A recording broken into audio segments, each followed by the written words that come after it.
Hi guys, to another episode of Dimitra's Dishes.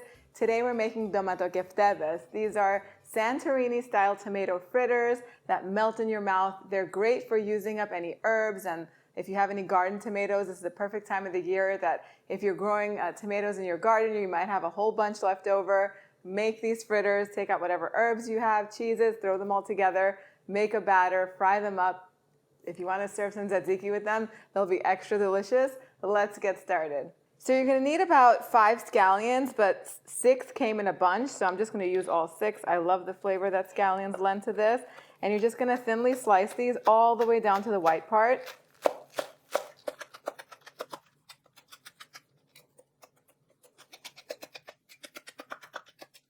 And then you want to make sure that you clean them well. So after you cut them, put them in a big bowl of cold water and swish them around a little bit. All of the dirt that's stuck in between them will sink down to the bottom. And then you'll have the clean sliced scallions on top. And then all you have to do is lift them and put them in a little strainer to get that excess water out of them. And there you have it, cleaned scallions ready in just a few seconds.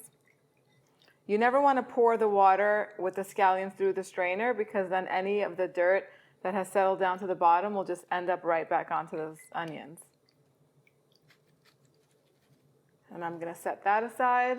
Next, we have the tomatoes. So I'm using the traditional grape tomatoes that are used in Santorini, but you can use any tomatoes that you have on hand. So the firmer they are, the better. The big juicy tomatoes are going to make the batter very runny, and you're going to have to add more flour. So this batter is nice and light because there isn't that much flour in it. So if you use Roma tomatoes, grape tomatoes, or cherry tomatoes, they are best for this recipe. And you just want to cut them into small pieces.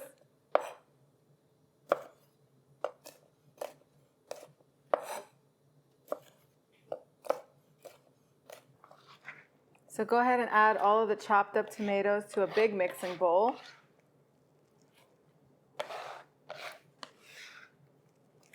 Next, we need a small onion that's finely chopped. This is a bigger onion, so I'm only going to use about half of it.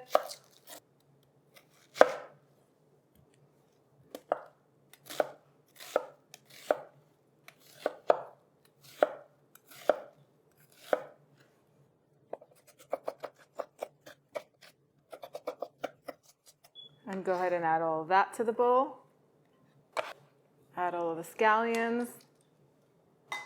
And then the herbs. I have parsley, fresh basil, and fresh mint over here.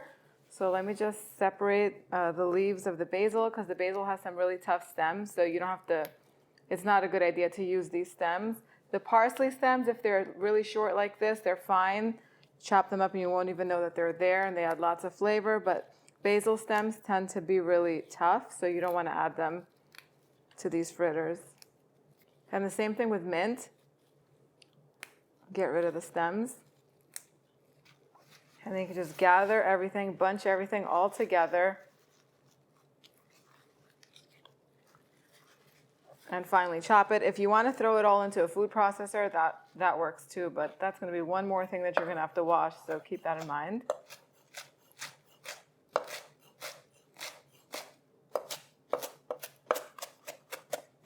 That looks good enough for me. I'm going to put that in there.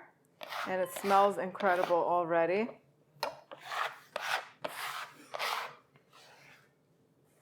Then I have half a pound of feta cheese that I'm just going to crumble in here.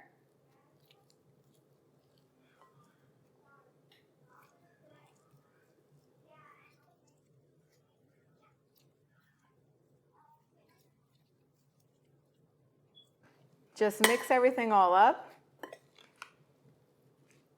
And before that, you need about 2 teaspoons or 1 heaping tablespoon of dried oregano. So much flavor in this.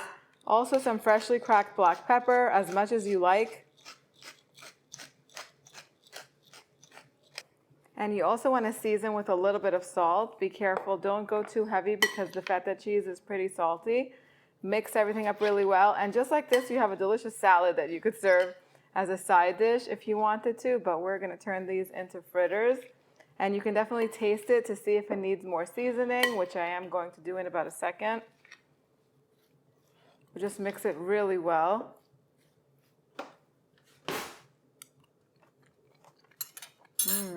So refreshing. And I'm going to throw in a little bit more salt because we're going to add flour now. So we have 1.5 cups of all-purpose flour, and to that I'm going to add 1.5 teaspoons of baking powder. The baking powder is going to help them to cook up to be nice and light and fluffy. Just mix it all together and then just add it to the ingredients, to the big bowl. And just give everything a nice mix.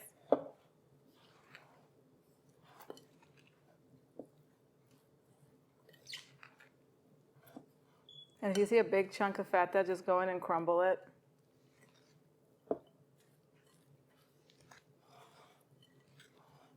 And then you want to set this aside either in the refrigerator or at room temperature for about 30 minutes. It's going to help all of the juices release and create a little bit of a batter.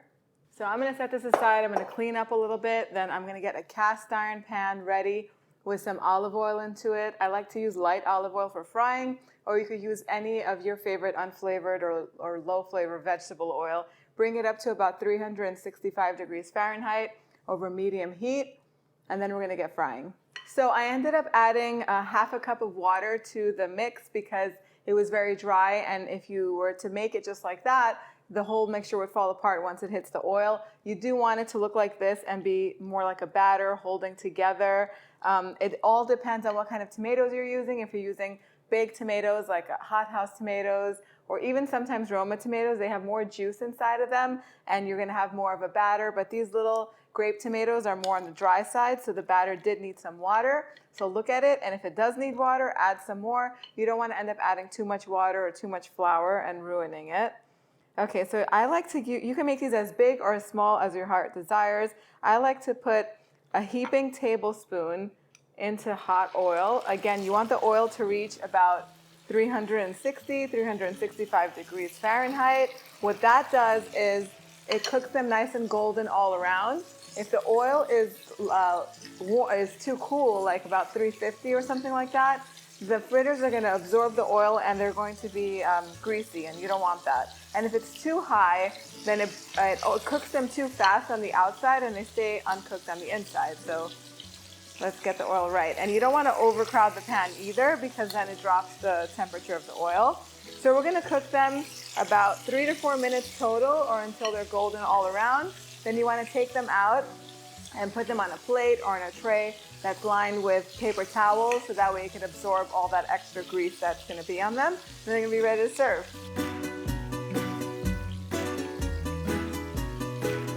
And one more thing, you don't want to turn them too early. Once they're set and golden on one side, then flip them over and cook them on the other side. That's how you're going to get them to cook even and not fall apart.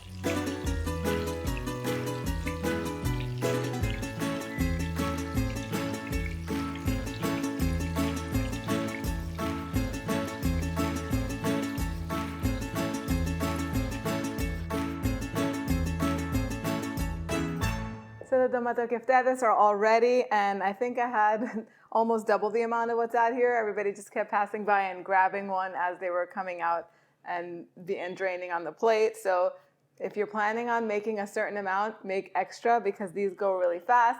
They taste good as they're freshly made once they cool slightly, and they also taste good at room temperature, so you can make these for a party ahead of time and then slightly toast them in the oven before you serve them, or just put them out at room temperature. They are delicious. I'm going to make some tzatziki right after I'm done recording this, but it's time for the taste test. And take a look. I'll open one up so that way you can see the inside of it. It's going to look juicy. There's lots of veggies in there and herbs. Time to take a bite.